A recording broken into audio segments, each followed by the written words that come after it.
Hi, welcome to Ladies Leading. I'm your host, Jessica Gendron.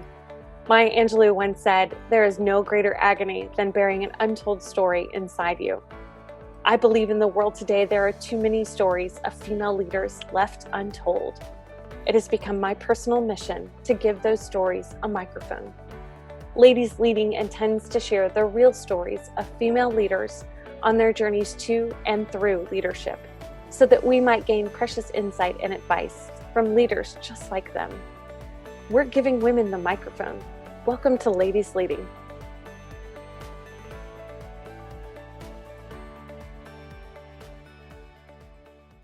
Our guest today is KJ McNamara. KJ is a very, very dear friend of mine, and I am so honored to have her here. KJ, we are going to give you the microphone. So tell us a little bit about you and what you do. Okay, so I am from the Washington State area. So I live right now in Gig Harbor, Washington, but I own a fitness studio, and it is mostly women, even though men. It's a bar fitness. So the actual brand is called Pure Bar, and so bar fitness is really stereotyped as women only. So right now, our studio, we don't have a single male member, even though we've had men come and take classes. Like none of them have been like, you know what, I'm going to jump on board with this. So I own a women's branded fitness studio, and it's I've owned it now for over a year and a half, maybe even longer. I don't know. I'm not counting. And then before that, I was a motivational speaker, coach, trainer for college sorority women, and that was the first, I'd say, 10 years of my career, and I made this huge jump, this huge transition a couple of years ago. So that's my story. It's my life. I have a cat and a dog, well, a little cat, and he is 3 months old, but he might make an appearance in this a couple times. His name is Banjo, but Banjo was my. There he is. There he is in the background. Literally heard yes. it. He's my right on cue. Thanks, Banjo. He's my baby because, like, right now, since I just had a business, I was like, I need something else to nurture. So he's my nurture project. Perfect. So, yeah, there is. Perfect. Well, tell us how you got to Pure Bar. Tell us how you became a studio owner. That seems like a really big shift. By the way, a little asterisk for everybody who's watching. KJ and I used to work together, and we worked together for 10 years. And so we're former colleagues. She's one of my very closest friends. And I also think that she is one of the coolest people I've ever met, and a pretty amazing leader. So that's why she's on the show, not because she's my friend, but because she's a great leader. So tell us how you got to Pure Bar. So it is so emotional. And there's so many ups and downs. I've always just been really attracted to groups of women. I mean, in college, I joined a sorority and I was like, this is my mecca. I was a cheerleader. I was a dancer. I've always been in groups, teams of women. And so that's always just been my most comfortable zone. I have a sister. I don't have any brothers. I'm in a woman's world, and I've always been really attracted to that. And even my first job, speaking to sorority women, like that was super comfortable for me. So Pure Bar specifically was something that was attractive to me because it is very women led, women driven.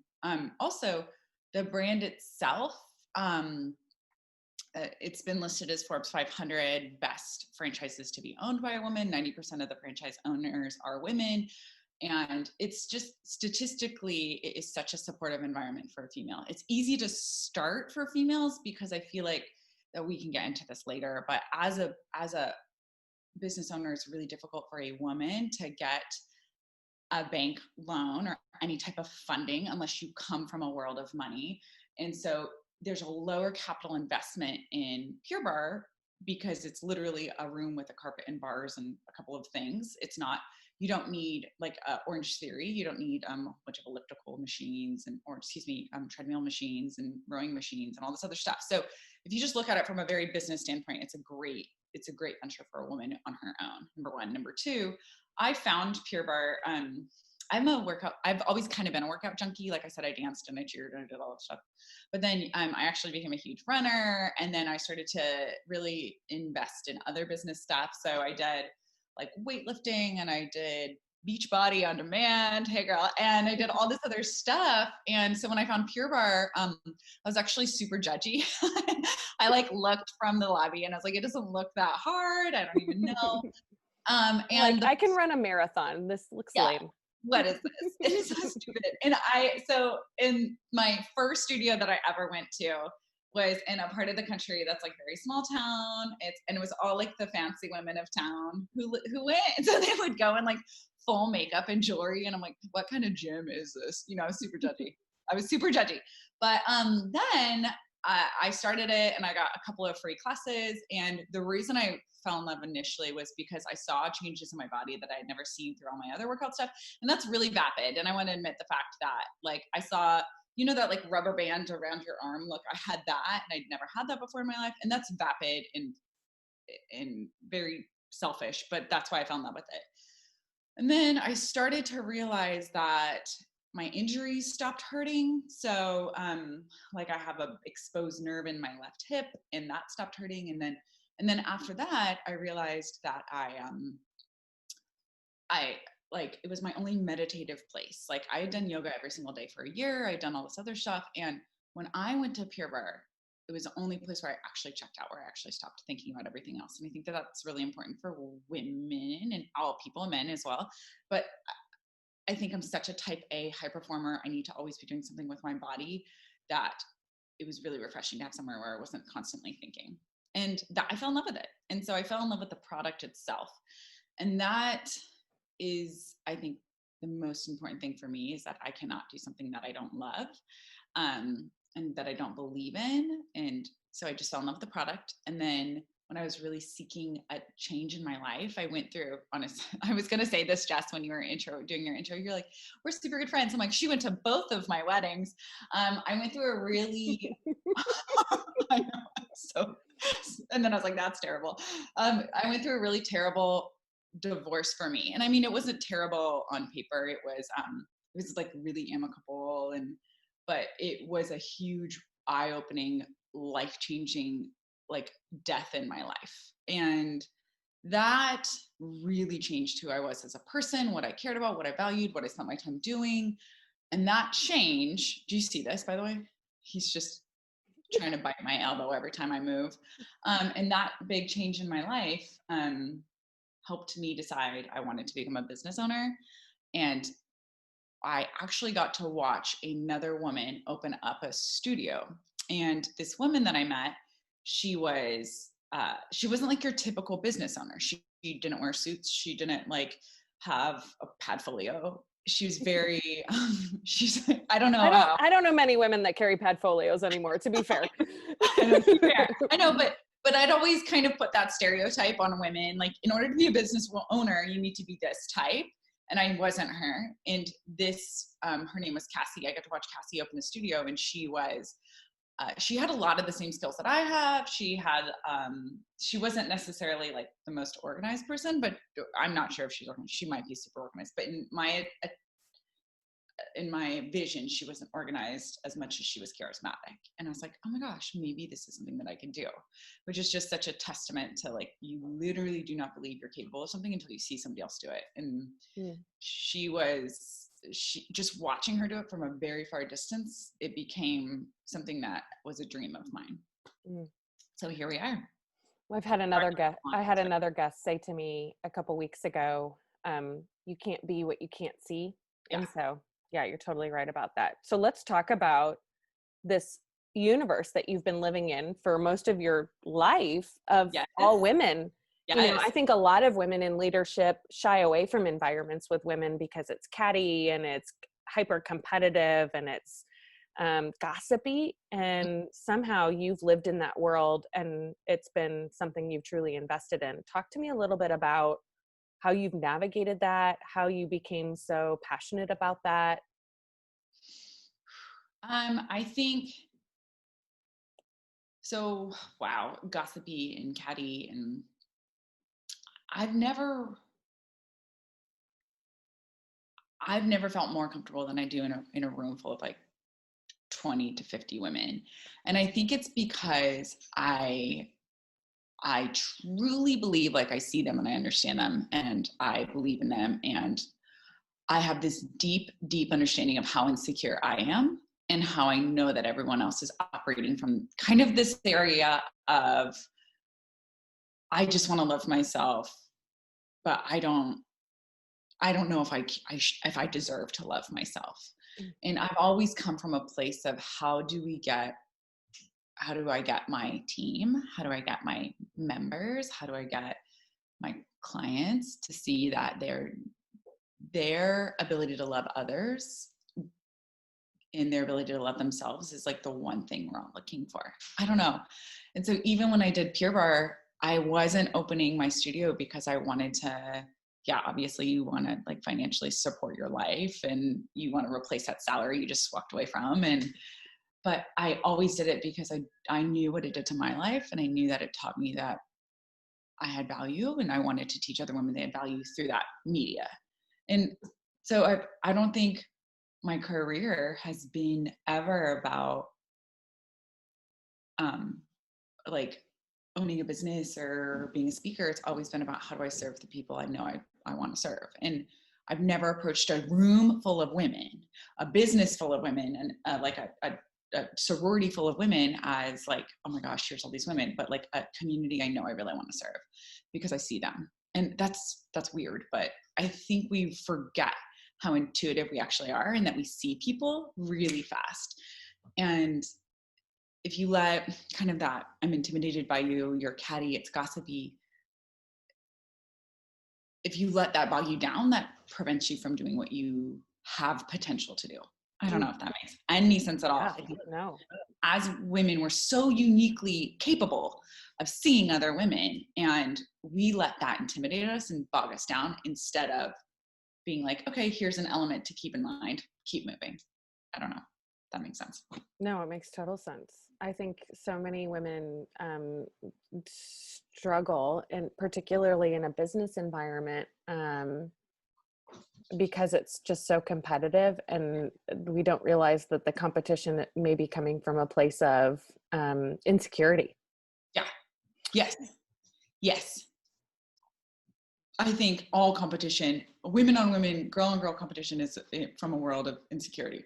Whether it's because society has taught us that there's only room for one lady at the top, or it's because like of our genetic disposition, this is really too anthropology-y, but like our genetic belief that we have to compete with other women for the best mate, you know, like as stupid as all that is, like we have been taught to compete with others. And that, I don't know, even in college, I think maybe it was sorority recruitment, Jess, this is my aha, that taught me how to look at other women as how they could asset me, how they could asset my friendship and what they brought to the table instead of looking at women as somebody who's just trying to tear me down. This is my aha, like sorority recruitment taught me that. Like, how is she a bright star? What are her shining points instead of why is she better than me? Mm-hmm. Mm-hmm. And so I've never looked at another one ever since that moment, like ever since that lesson, I've never looked at another woman as a competition. I've always looked at her as like, what are her shining bright points? And if she has bright, shiny points that I'm like, I think could benefit the shining bright points I got going on over here, I like to bring that on. Yeah. You know, because I've known you for so long, I think one of the things that you've always taught me so much, and it's a constant reminder because I'm that girl, right? Like I'm hyper competitive. I see a woman doing something that I want to be doing and I get jealous and I start comparing myself to her. And then I like try to like beat her, right? Like I just, and it's not like a, hey, we can all do this. It's like I must kill her. You know, and one of the things that I think you've always done for me is you've always reminded me to look for the good in people and look for the value in people and to see people for who they are. And I think that that's not a common mindset when it comes to women, particularly in business, particularly entrepreneurs, particularly as they're climbing the ladder, because it is so competitive. The air gets really thin up top and there's only a few oxygen masks right now. Right. And I think that that's hard. And I think your mindset is just so different. And that's probably why you love being in groups of women more than most people do. You know, honestly, just like, I feel competition. I am the most competitive person in my life. Like, Austin, my husband, I have a husband, he told me that a couple of weeks ago. He's like, one of the things I always admire you is your drive and how competitive you are. And I'm like, well, that's just not really valued in women. Nobody's like, oh, she's competitive. I love her. They're like, she's competitive. She's and I've always been really competitive, but the competition is different because, okay, so when I see somebody who is just crushing maybe Pure Barre world, or she's crushing the blog world, I see that and I see what I like about that. Like, I see the shining stars, what we discussed before, but I also see stuff that I don't like, that I would do differently. And that's where I focus on, like my differences, the things that make me different, the things that make me unique, and how I can compete with my differences instead of competing with the things I want to do about what she's doing. I don't know. And so my competition is not, I want to beat her. It's always been, I want to be better than myself, because I see what I can bring. And that's always been huge, because I'm crazy competitive. And I think people believe that I'm directing that competition at them, and they don't realize that I'm directing that competition on the path that I know I'm capable of taking. Yeah. No, totally. I would validate that for everybody that's watching, because, the KJ that I know is super competitive, but she competes with herself. She doesn't compete with other people. She's like, oh, you sold $1 million. Well, I need to sell $1 million, and I'm going to do everything I need to do to be better, to be good enough to sell $1 million. And it's not about beating somebody else. So nope. You certainly have not been immune. I mean, none of us are immune from the drama, though. So how do you handle that? The girl drama when it does pop up, because I think that that's the thing women struggle with. I've been doing some research about competition among women, and when men have disagreements with each other, it's seen as a disagreement. When a male and a female have a disagreement with each other, it's seen as a disagreement.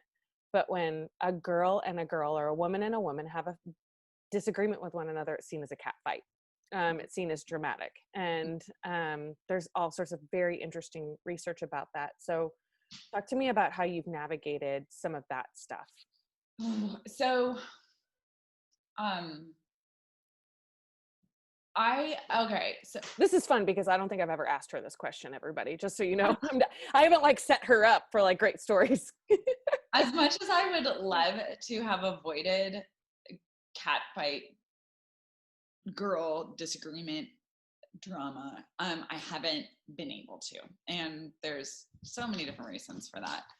And so when I think about, when I just think about the past year and a half of owning Pure Barre, obviously there's been drama. You have a team, you have high emotions, you have a really, really difficult to deliver product. So being a Pure Barre teacher is one of the harder things I've ever done in my life. And I've done a lot of hard stuff. Okay. And it just lends itself to exhaustion, mental fatigue, whatever. And I don't know, man, there's no way to avoid it. And I think that that's step one, is you have to realize you're going to get into drama. You're going to get into disagreements with other women. And so it's all about how you deal with conflict, and remembering that you bring stuff to the table in your own way of conflict that you learned when you were 2 years old.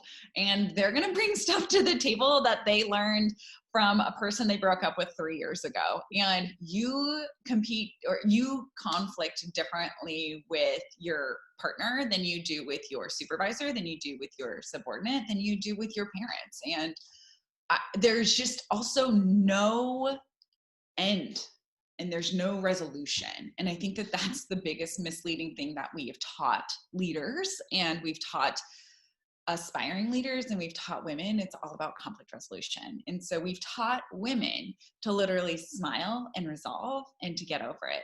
And there's no over it, right? Because the minute you smile and say it's fine, it's absolutely not fine. And you're never going to enter into that relationship again the same with that person. So what I've learned, which might be a terrible tactic, but with my team right now, when it's very clear to me that somebody is upset, pissed off, frustrated with me, I literally say to them, I call them one-on-one and I say, hey, it seems like you're pretty upset with me, or I've heard through the grapevine that I have done something to hurt your feelings, or I've done something that has kind of stepped on your toes. Will you talk to me about that and tell me what you need to be better? And I'm not afraid as the owner of my company to kind of take the first stab. I think when you sign up to be a leader, you have to have really thick skin. You have to know that people are going to blame you, that people are like going to hate you. Like, everybody hates their boss. And if you just sign up to be a boss, you are going to be the person they complain about at their dinner table. And you have to be okay with that. You have to be okay with being the enemy. You have to be okay with being the bad guy, and be the bad guy and be okay with that, but don't be a bad guy. Don't be bad. Don't be a bad person. And so the first thing I always do is I kind of say to them, like, hey, how have I upset you? How can I improve that? Can we talk about a little bit where I was coming from? And that's like the last thing I say is like, I seek to hear before I seek to talk. So I've had two really big conflicts with my teams this year. One of them, so this is so stupid, Jess.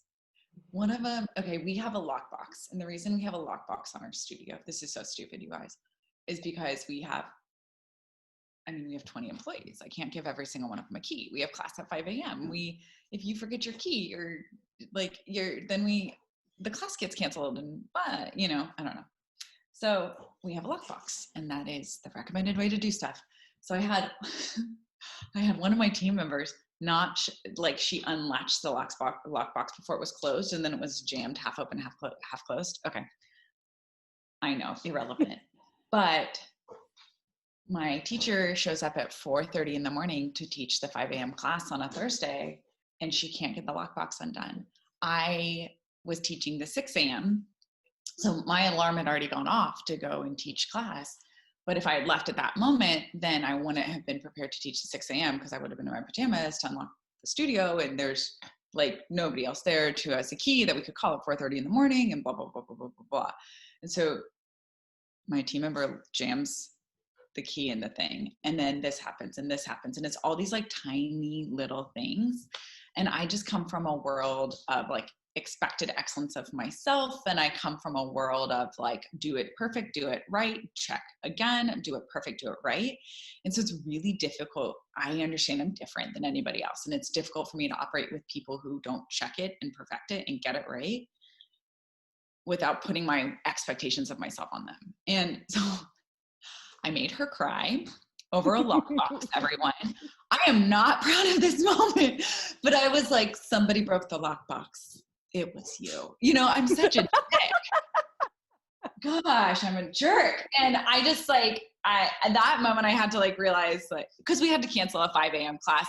And could you imagine going to the gym at 5 a.m., showing up, rolling into the parking lot, meaning your alarm went off in the 4 o'clock hour, and you think class is canceled because somebody, like, that would be really upsetting for me. I'd be like, I hate this. We're doing it outside.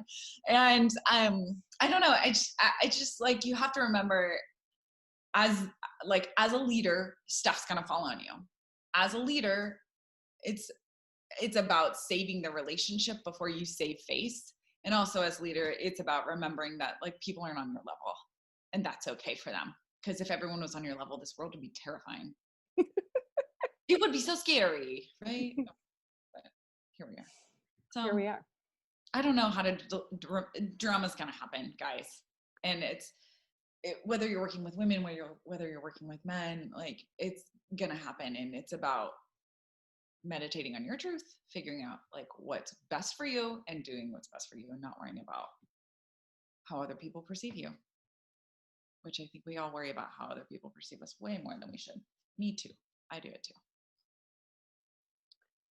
So I love that, KJ. Thank you. I want to talk about like when you knew you were a leader. Oh my God. So I come from a weird family. My dad is super driven. My mom is super driven. And they They were both from Seattle. So this is a weird background. They were both from Seattle, both went to high school in Seattle proper. And then when they had kids, they were like total hippies, super passionate about getting their kids in the woods and being in their own environment, not in this like city environment. So they moved us out into the woods essentially. And my dad commuted 70 miles one way every day for 30 years to provide us to feed his competitive lifestyle, but also to provide for his family. And so I really grew up in a very small town with big city parents, if that makes sense. Mm. And I think that is the number one time that you find out you're different, is when you believe this about the world, you know, and you're around all these people who believe this about the world. And that was the first time I realized I was different. Second time, have you ever heard my Girl Scout story? No. Oh, Jess, this is when I think I knew I was different. So when I sold Girl Scout cookies, I didn't sell Girl Scout cookies. I sold Girl Scout cookies. Actually, when Jessica interviewed me for my first job, real life job out of graduate school, they asked if I was comfortable with sales. And I was like, yes, this is fine. This is all fine. I sold more Girl Scout cookies than anybody in the state of Washington the 2 years that I sold Girl Scout cookies. I was the number one seller. I sold more Girl Scout cookies than my entire troop combined. I was a psychopath. And that was just the expectation that I had of myself. It wasn't my parents being sell cookies. It was the expectation I put on myself. I could do this. It's fine. It's just every single day at the Kroger. Got it. And so after we sold my third or fourth year in Girl Scouts, we sold all these cookies and we went to a meeting, and that meeting was the pre-camp meeting, and my dad came with me. And so cookies, and then we also sold cords of wood. And if you don't know what a cord of wood is, I don't either. It's a lot of wood that you burn in your house all summer or winter or something. I don't know, but that's how country the place is that I grew up. And cord, is that right? Cord, yeah. It's a truckload. Yeah, it's 2 truckloads. Yeah, a truckload of wood. Mm-hmm. Yeah, it's a lot of wood. So you have to sell these raffle tickets for it. I don't know, to go to camp, to pay for camp as a Girl Scout. That's how my troop operated. And so we go to this meeting pre-camp, and they hand out the pieces of paper that tell the parents all the things they need to do for camp. My dad took me to the meeting that time for some reason because my mom was doing something else. So he commuted home from work, took me to the Girl Scout meeting. So you can imagine, after driving 140 miles and through Seattle traffic, you're pretty irritated at that point in time. And then you have to go to this Girl Scout meeting, you know? And so so they had the thing where you read the paper before the meeting starts, and then they started the meeting, and my troop leader read the paper to the parents. And sure, your dad loved that. Yeah, and he has this he's the blah blah blah blah blah number 5 in his company person. Doesn't make sense. He's and so it was stuff like, write your name on socks or on all articles of clothing. Put socks in plastic bags so they don't get rained on and stuff, you know. And so then after they went through that whole piece of paper, my dad's super agitated. He has his 8-year-old daughter next to him.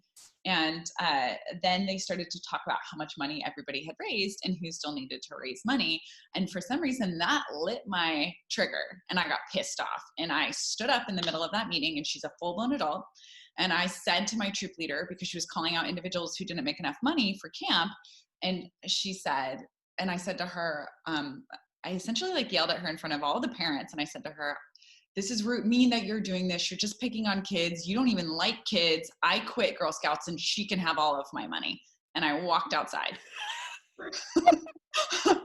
And I remember so many things about that. I remember where we were sitting in the meeting. I remember the piece of paper was that marigold yellow from when we were kids, elementary school, marigold yellow. Right. They got extra reams of it for free, and they're like, let's make all the copies on marigold. Marigold. Yeah. And I remember sitting by my dad's car and thinking he was going to scream at me. I remember so many things, but I don't remember saying that because I blacked it out. And so my dad said he just sat there and waited for a little bit. And then he stood up and was like, okay, and kind of walked to the car. And and I remember him coming up to me, and I was standing by the passenger door, because back then we rode in the passenger seat because we were wild, you know, the 90s were wild times. And so he came out and he said, do you really want to quit the Girl Scouts? And I was sobbing at this point in time. I'm like, they're so mean. I just like, don't know why.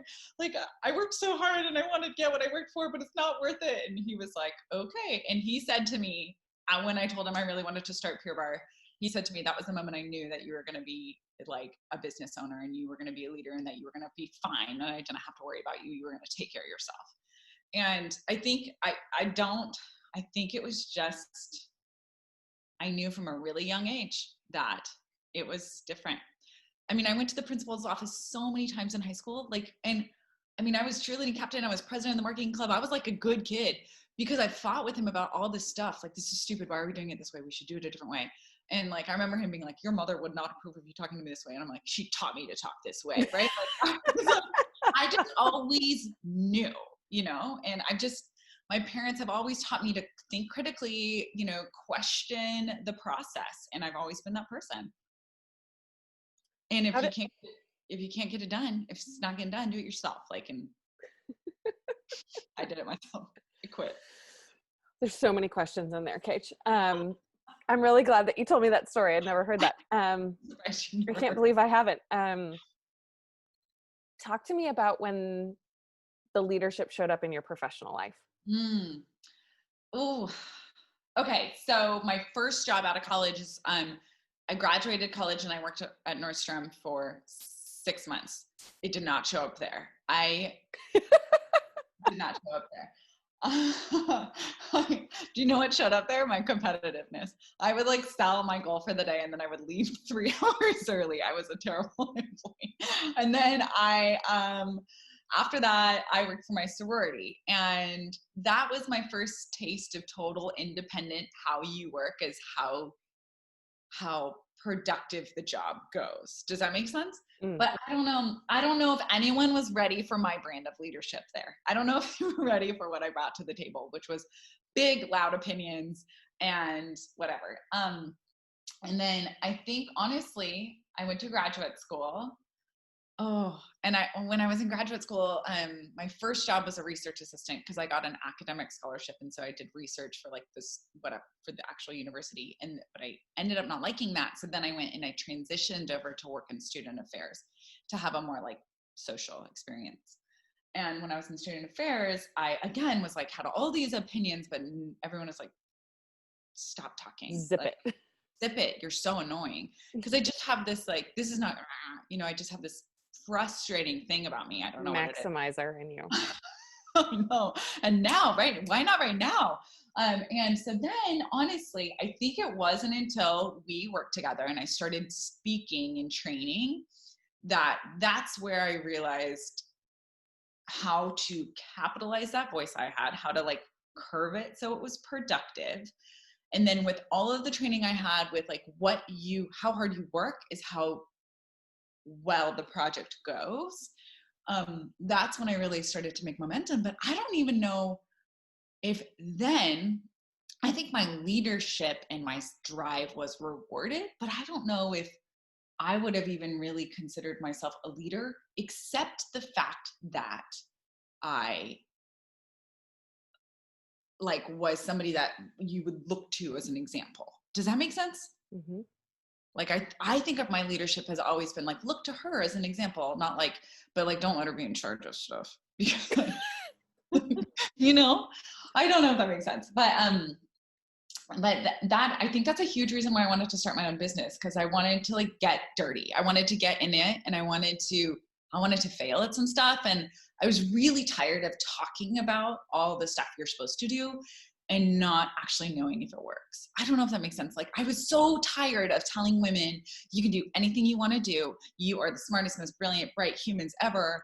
And not really believing that I could do anything I wanted to do. And I mean, how many young college seniors did I talk to who were, making dreams to go to medical school or do all the stuff? And I was like, oh my gosh, you can do anything. You're unstoppable. Go do that. But I didn't do it myself. And so that was a huge reason why I wanted to go. I wanted to suck at being a leader. I wanted to figure out how hard it was to start a team. I wanted to figure out how hard it was to manage a team. I wanted to figure out where my weaknesses were. And actually, Jess, I'm the executive director of my sorority. Her name is Pamela Nix. her and I had lunch once, and she said to me when I was really deciding what job do I want, and I had a couple of offers from other people in my world, and I was like, what should I do? What should I do? She said to me, do the thing that you are the worst at. Like, you are at the point in your career where you can develop new skills, or you can keep exercising those muscles. And like, like a person who always goes to the gym and works their biceps and never works their legs. Like, I wanted to go work my legs, and I wanted to learn how to run a budget, and I wanted to learn how to put together stuff for meet quarterly reports for a bank. And I wanted to figure out how to do stuff that scared me in the past that I never was responsible for. And I don't know if my leadership was recognized externally. I don't think those talents were things I had before, I think that's such an important story, KJ, right? So you took us all the way through your whole career, all the way up until like the last year and a half. Yeah. And now you finally feel like you're a leader. Now you finally get to feel like you're doing the stuff that you've always wanted to do. And I think for so many women, we're so anxious to lead, and we're so anxious for the title, and we're so anxious to supervise people and have big responsibilities. And sometimes it takes a really long time for us to get there. And I go ahead. Like, I mean, I started this knowing that careers don't have to be forever. Like, you don't have to do this for 30 years. Just do it while it feeds you. And then when it stops feeding you, go away, because you're going to take more away from it than you're going to gain from it. And I think that that's like, I feel like as women, we value like the fact that we stay and we stick with it so much more. We value that about ourselves, like whether it's a marriage, whether it's parenting a child through a tough patch, whether it's staying with a job forever. We think that means something, and we have never been given permission. We've never given each other permission to just go away, just transition. We don't value that, and that's weird to me. Yeah, I think I was having this conversation with one of our other guests, and I can't remember who it was, but we were talking a lot about how women tend to value loyalty a lot more than maybe men do. And, men have no issue sort of jumping to the next opportunity if it's better. Whereas women, I think, feel loyalty so much more than, and we stay too long in places and in jobs and under certain bosses than we should, because of that loyalty. And maybe, like, honestly, that just makes me feel like twofold. Number one, it's because we worked so hard to get there. And number two, and we're afraid it's a fluke. We're afraid that if we leave this, we'll never have that opportunity again. And number two, we've been taught that our likability is the number one thing about us. Like, the most important thing about you is that you are likable. And if you leave, you're not likable. Yeah, no, I think you're totally right. That's interesting. So talk to me about what are the things that you feel like have made you successful?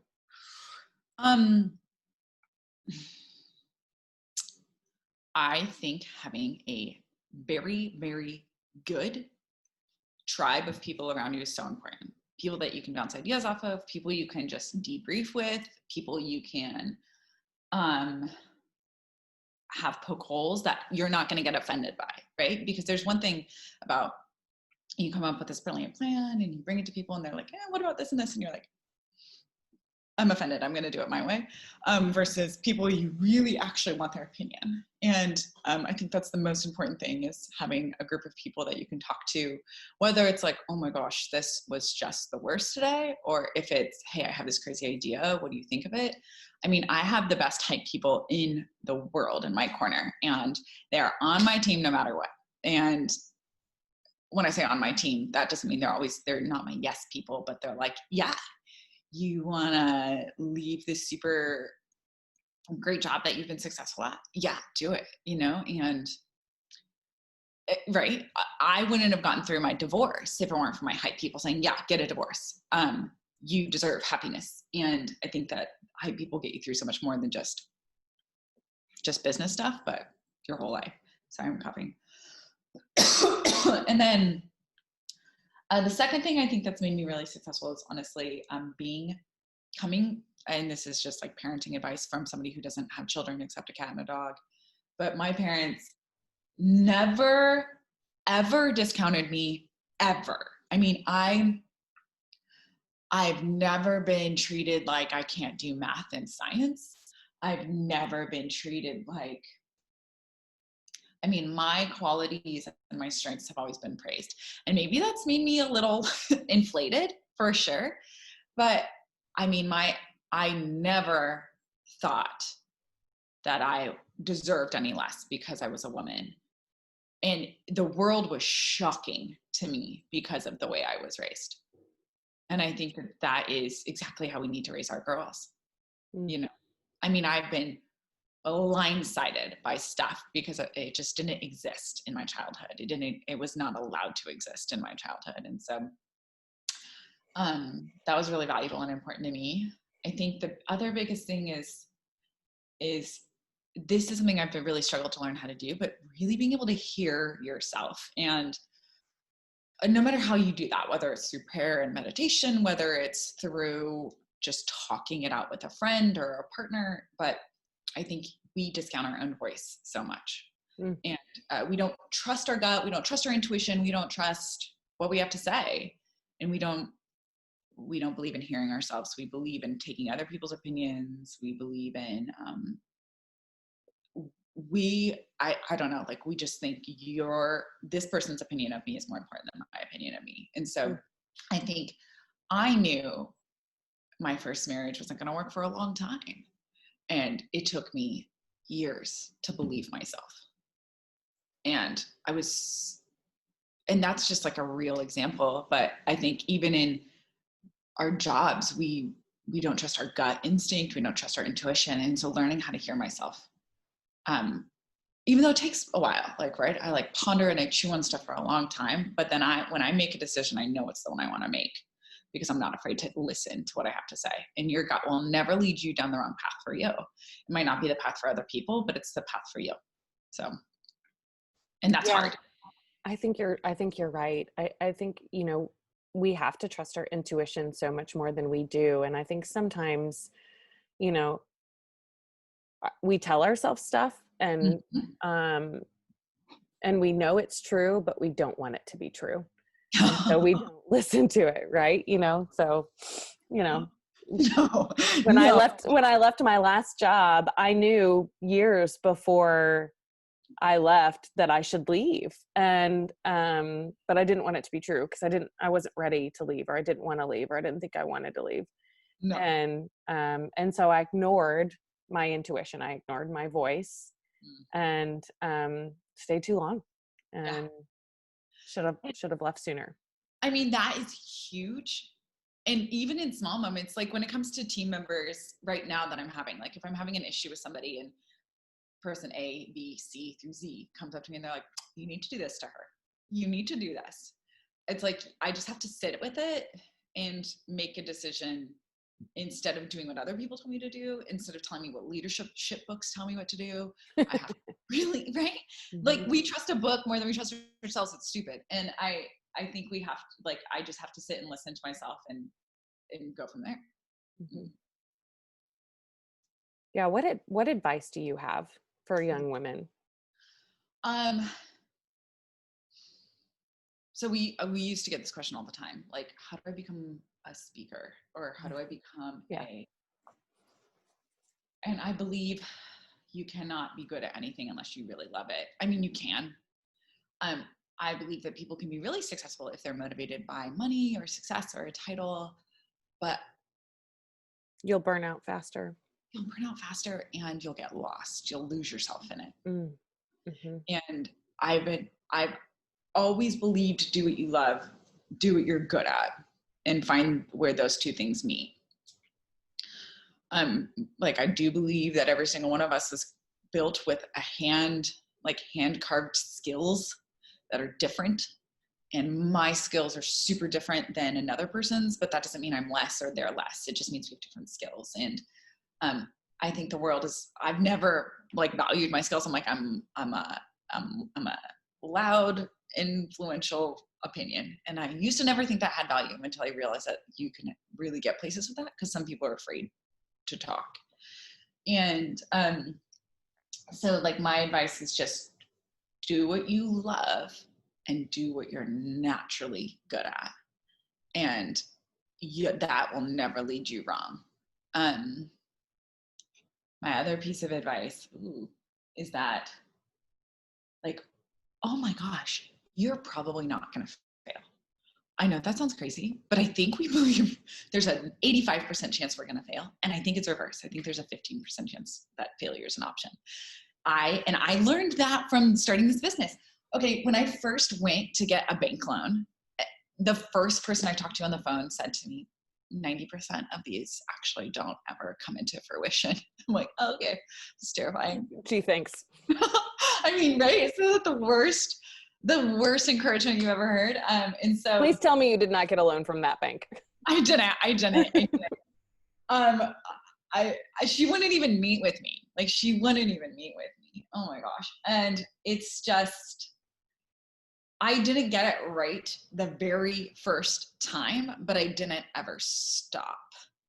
And so it didn't ever feel like I failed. Every time I would talk to a new bank and they would be like, well, you need this. And I'd be like, okay, cool. I'm going to go get that. It's never a no. Like, if it's really what you want, it's not, you don't ever see it as a no, see it as an area to improve. Like, see it as like, okay, go get that done. And if it's worth it, you're going to be motivated to keep going. If it exhausts you, then it might not be worth it. You know, like if it's something, why am I doing this? It's not worth it. And I just never wondered like if I should keep going. I just wondered why the heck it was so hard, you know?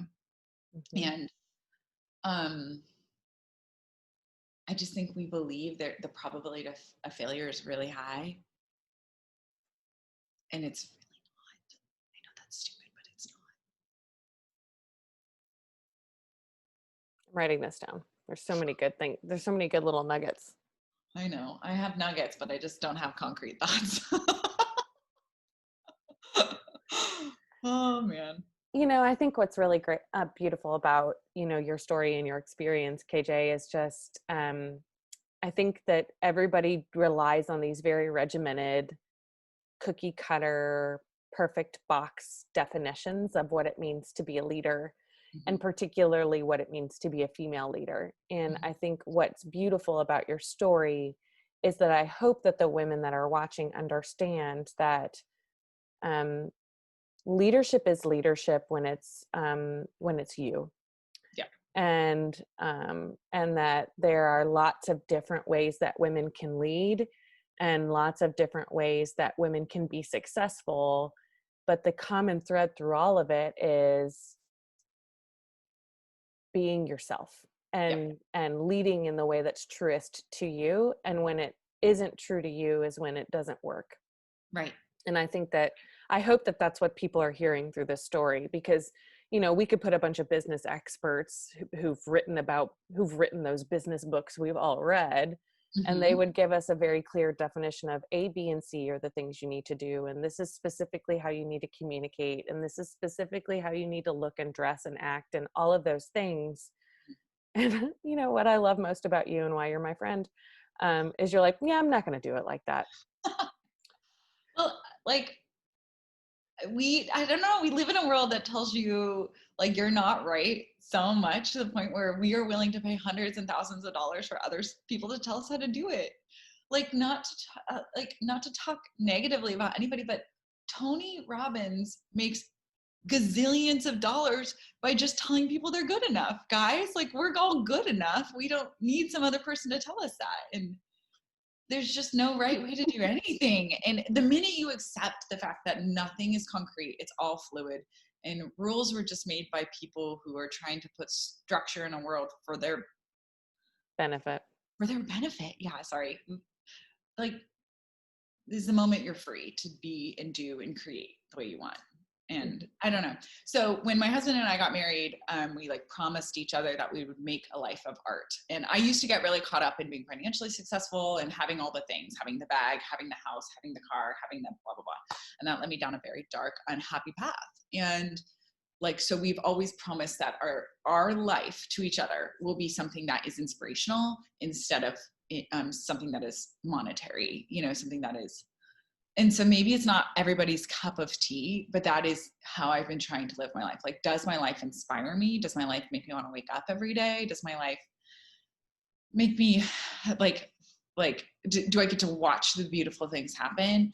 And when those are all yeses for me, that's what I'm looking for. That's what I'm trying to do. I'm not trying to be successful. I'm just trying to live a life that inspires me. And that has led me to be very successful, you know.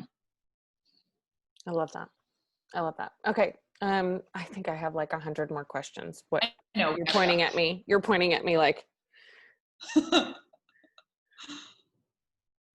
Wait, what? You were pointing at me like you were going to ask another question. Are you going to ask? Oh, no. I have no more. You're ready for me? Sorry. Okay. I could talk forever. You know me. Mm-hmm. You talked for a living. I know that. So what do you think is the most critical skill that a woman needs to be successful? Skill, trait, habit, whatever. It's so funny. One thing. You have to pick one. Okay. It's funny because it's what we're all the best at. Are you ready? Just relationships, guys. Just the communication, ability to talk.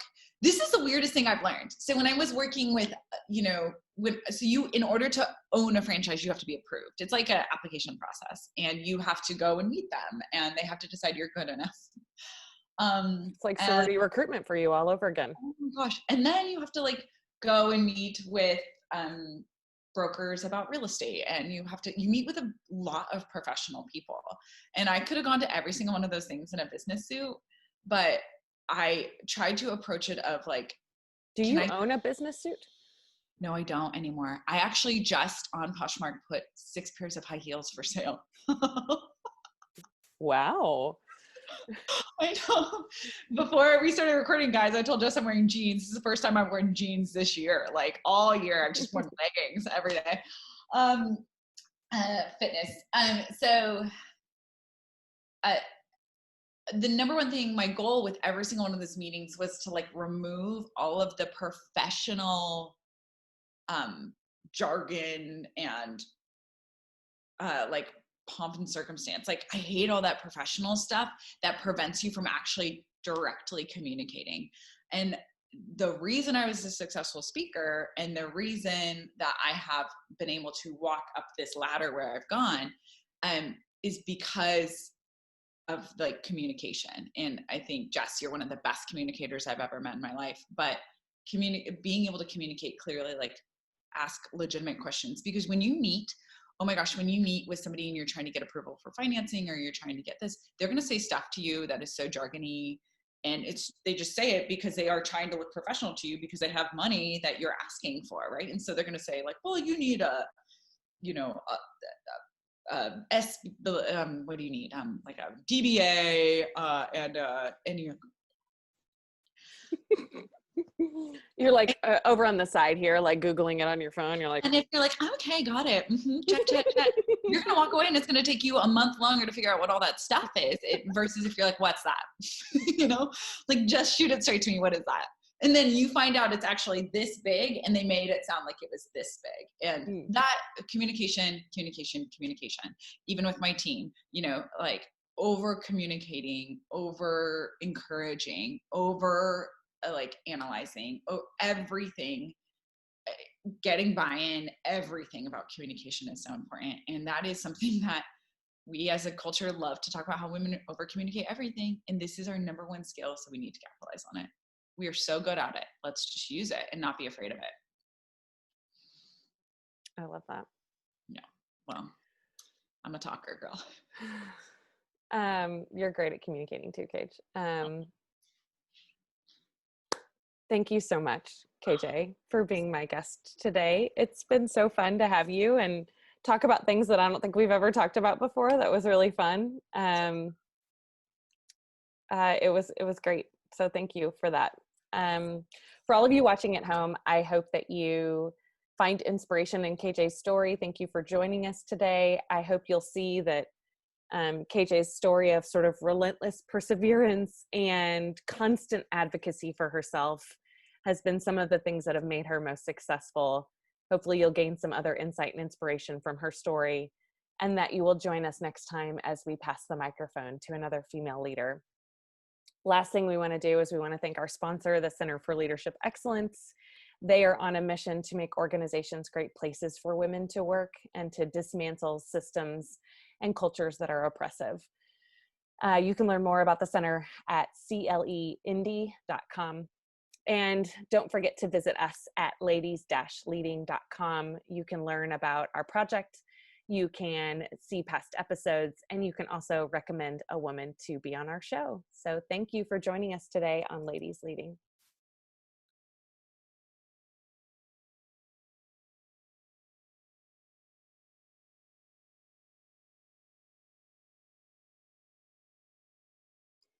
I don't know if the lessons from KJ's stories were immediately obvious to everyone like they were to me, maybe because I've known her for so long and know so much about her story and who she is as a leader.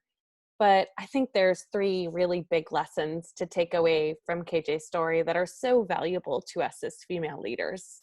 One is about doing what you love. I took lots of notes again, for those of you wondering. The first one is about doing what you love. I think KJ spoke to that in a lot of regard, and the passion that she has for her work just sort of oozes out of her as a person. The second one is how we approach failure. I think there's a lot we can learn from KJ about not just her ability to fail, but her grittiness and her perseverance through that failure. And then the third one was about believing in yourself, but also listening to your own gut. And I think that this sort of brand of authenticity and being yourself is so inherent in KJ, and she very much believes in listening to your inner voice deeply in who she is as a person. And I think there's some great things that we can learn from her as well. When we talk about doing what you love, KJ said somewhere in the middle of her episode, I'm not even really sure, but she said, you cannot be really good at something unless you really love it. And I thought that that was really an important moment. You know, we talk a lot about leadership skills, and we talk a lot about learning how to navigate conflict and learning how to lead a meeting and learning how to look at a P&L report and learning about all these different things that come along with leadership. But I think we often forget the step of what are the things I really love and what are the things that I'm really passionate about, and does this work feed me? You know, KJ said at one point in her episode, you don't have to do this career for 30 years, just do it while it feeds you. And I think that was such an important message for us as women to hear of, we've got to really love our work. And, you know, we don't necessarily have to keep trotting along in something that doesn't feed us anymore because of loyalty or because of letting other people down. We really have to take ownership for our own experiences and be willing to stand up and say, this doesn't feed me anymore. This isn't something I love. She said later, do what you love and do what you're good at. Find where those 2 things meet. And I think that that was really what she was talking about. You have to do stuff that you're good at and stuff that you love. But it doesn't necessarily mean that you're going to be good at those things the first time that you do it. I remember when I hired KJ as a speaker for the first time, she wasn't great at being a speaker the very first time she wanted to be a speaker, and even the very first time she tried to be a speaker when we were training her. But she became one of the best speakers I've ever seen in my whole career because she loved it and she worked really hard at getting good at it. And I think that that's really where we have to focus our talents, is doing the work that we love, but also the work that we're good at, but understanding that the stuff that we're good at may not necessarily be innate or natural. It may be things that we have to put work into and that we have to put effort and practice into. And I think that that brings us to how KJ approaches failure and how she approaches this sort of maximizer on the Strengths Finder, this maximizer personality in her of how do I continually become better and how do I continue to make things better. You know, she said, you're probably going to fail. And I think that, but then she also said, you're probably also not going to fail. And she went on to talk about how We think that 85% of the time, we think that there's a likelihood that 85% of the time we're going to fail. And it may be actually 15% of the time that we fail. She said, which I thought was important, I didn't get it right the very first time, but I didn't ever stop. And I think that's what makes her so great, and what's so important about her lesson is that we probably are going to fail in the short term. We're going to have momentary slip ups. We're going to not succeed the very first time that we try something. But the only real failure comes when we quit. It doesn't equal failure if we don't ever stop. She later said, it's never a no if it's something that you really want. And you can't be bad at something that you really want. You just have to keep trying, and you have to keep pushing. And I think that is so inherent in who KJ is and who she is as a person. And if you couldn't tell that from the story, you probably weren't paying attention. She just never took no for an answer. And she never took a, you're probably not good at this, for an answer. And she was constantly working on her craft, trying to be better. And that's one of the things that I admire most about her, is just how hard she worked to be exceptional. And that's what's ultimately made her Pure Barre Studio so successful in its first year and a half, as well, as just how hard she worked and how unwilling she was to fail and hear no. She just didn't ever stop.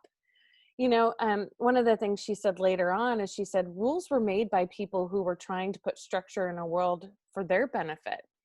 And I think KJ's always been a rule breaker. She's always been a question asker. She's always been somebody who intentionally bucks the system.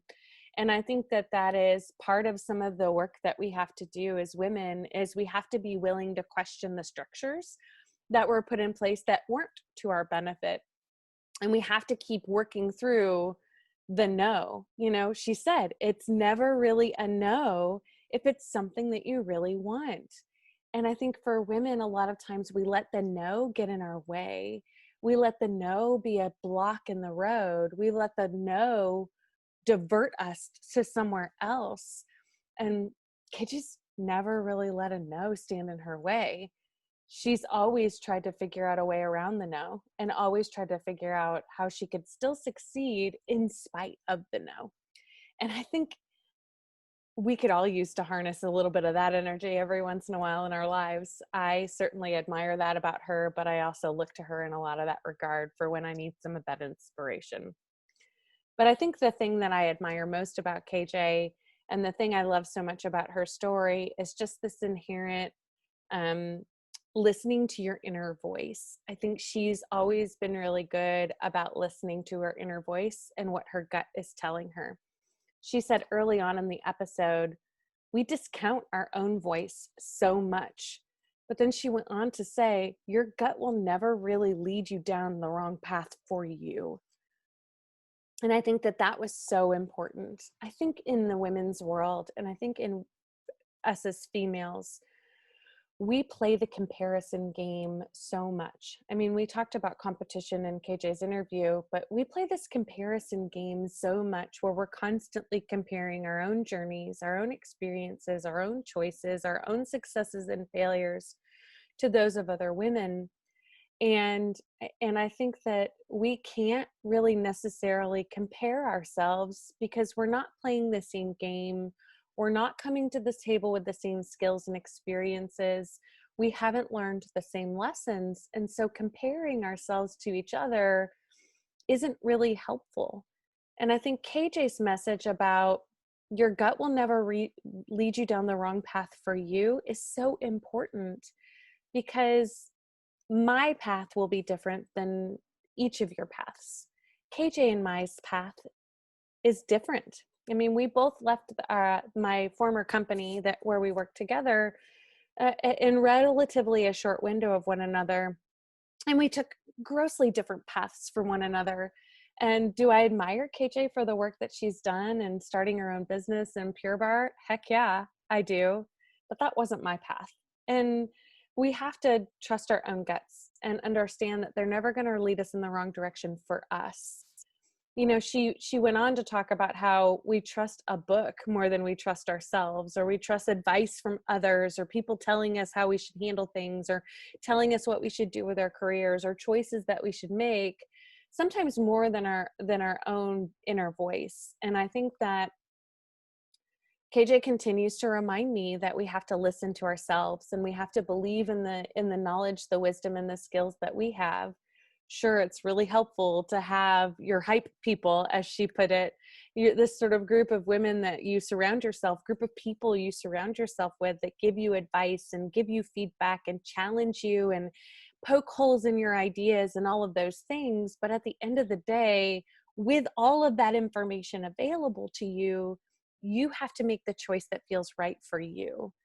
And when I asked her what leadership was, she said, leadership is when it's you.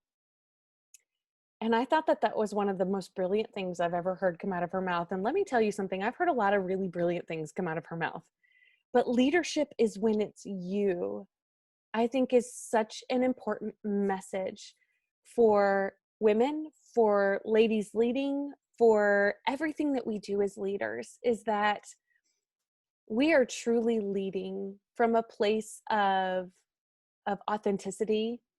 And when we lead from a place that feels the most like us, that is trusting of our inner voice, that is trusting of our own knowledge, skill, and wisdom, and that is doing what we feel is best in the moment, but also being willing to evaluate those failures, to evaluate those challenges that we've encountered, and to listen and have conversations with people. She talked openly about some of the challenges that she's faced in her short year and a half running this business. And I think that's what's so important, is that part of who she is this constant seeking to be better than what she was. And we don't start out as good bosses, we become good bosses. And we become good bosses by listening and by constantly becoming better, but also still trusting that inner voice that we have, being willing to fail even.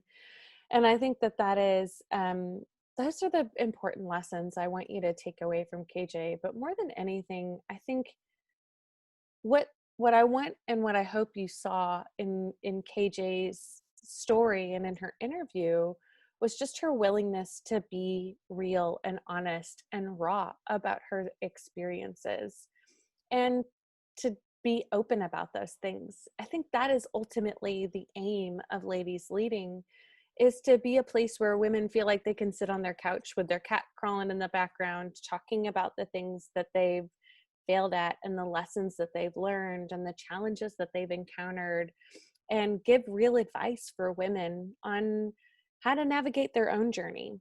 Now, not all of the advice that you will see on this series is going to be good advice for you, but there will be nuggets throughout the course of the series that will be valuable for you as a leader. And I think that KJ maybe should have been my first episode, because she truly encompassed that of, I want women to sit down and have conversations with me about their real stories and the raw experiences. And we've been lucky to have a lot of guests that have done that so far. And I think that that's what I love about KJ, is her willingness to go there with people, and not just because I was her friend, but because that's so inherent in who she is. But ultimately, it's about doing the things that you love and understanding that you don't have to love the same things forever in your career. You can change course, you can change direction. As long as it continues to feed you, continue to do it. But if it doesn't feed you anymore, move on. And understand that that needs to come with failure, because you can do what you love and what you're great at, but you're not going to be great at it right away. That there's some failure and some learning and some expertise that has to grow over time. And then lastly, listen to that inner voice and trust what your voice is going to tell you. It'll never lead you in the wrong direction for you. Thank you so much for joining us on another episode of Ladies Leading. Make sure you check us out on ladies-leading.com, where you can see past episodes, and also recommend another woman to be on our show. We'd love to have her. We also want to give a special thank you to our sponsor, the Center for Leadership Excellence. They're working to make organizations great places for everyone to work. You can learn more at cleindy.com. Thanks for joining us again, and we hope you'll join us next week as we pass the microphone to another female leader.